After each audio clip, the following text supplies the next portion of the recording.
चलनच्या नावाखाली चालकांची लूट थांबवा, कोल्हापुरात वाहतूकदारांचा चक्काजाम।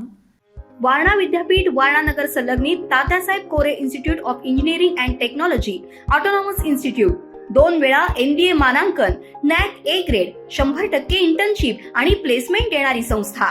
प्रथम आणि द्वितीय वर्ष बीटेक करता TCS sponsored computer science and business system, cyber security, electrical, civil, mechanical, electronics and telecommunication, chemical आणि कम्प्युटर सायन्स अँड इंजिनिअरिंग, तसंच MTech करता structural engineering, CSE, construction management, mechanical design, chemical ENTC, त्याचबरोबर LLB, BA LLB, BBA LLB, BCA, BBA, MCA, MBA शाखांसाठी प्रवेश सुरू। वारणा विद्यापीठाच्या निसर्गरम्य परिसरात hostel, mess, बस, NCC, NSS, भव्य क्रीडांगण अशा सर्व सुविधांनी परिपूर्ण 1983 पासून तज्ञ आणि अनुभवी प्राध्यापकांमार्फत दर्जेदार शिक्षण देणारी संस्था TKIET वारणानगर ऑटोनॉमस इन्स्टिट्यूट। प्रवेश संपर्क 94 21 26 19 92। केंद्र सरकारच्या ई-चलन प्रणाली विरोधात कोल्हापुरात आज असंतोषाचा मोठा उद्रेक पाहायला मिळाला। दंडाच्या नावाखाली वाहन चालक आणि मालकांची होणारी लूट तात्काळ थांबवा या मागणीसाठी वाहतूकदारांनी आज थेट दाभोळकर कॉर्नरवरती धडक मारत चक्काजाम केला। मध्यवर्ती बस स्थानक म्हणजे CBS परिसरात आज शेकडो वाहतूकदार एकत्र आले। कॉम्रेड सतीशचंद्र कांबळे यांच्या नेतृत्वाखाली आंदोलकांनी केंद्र सरकार आणि ई-चलन धोरणाविरोधात प्रचंड घोषणाबाजी केली।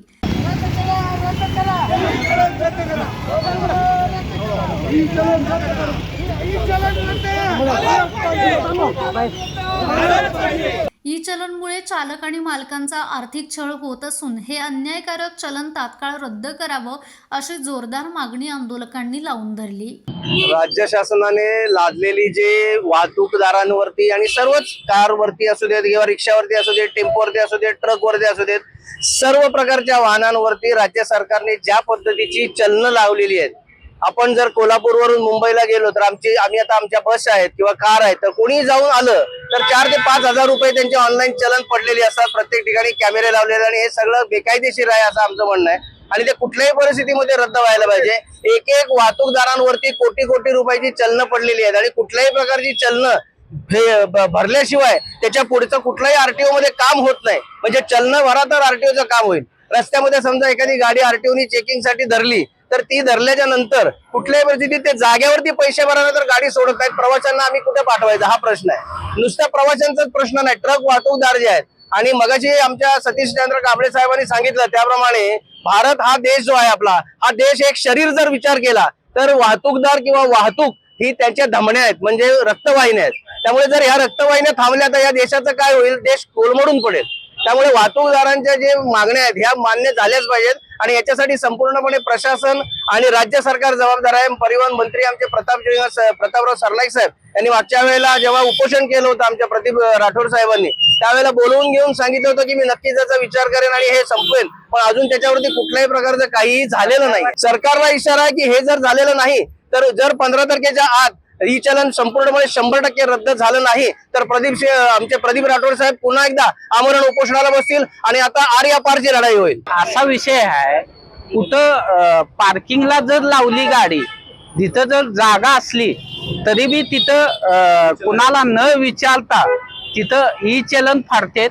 दुसरी गोष्ट, तिथं विचारायला गेले तर ते अनेक डॉक्युमेंट्सला सामोरं जावं लागतं। दुसरी गोष्ट, डॉक्युमेंट्स क्लिअर दिले तरी ते म्हणतात हे तुमचं रेडीमेड नाही, हे नाही, ते नाही। सगळ्या गोष्टीला आम्हाला सामोरं जावं लागतं।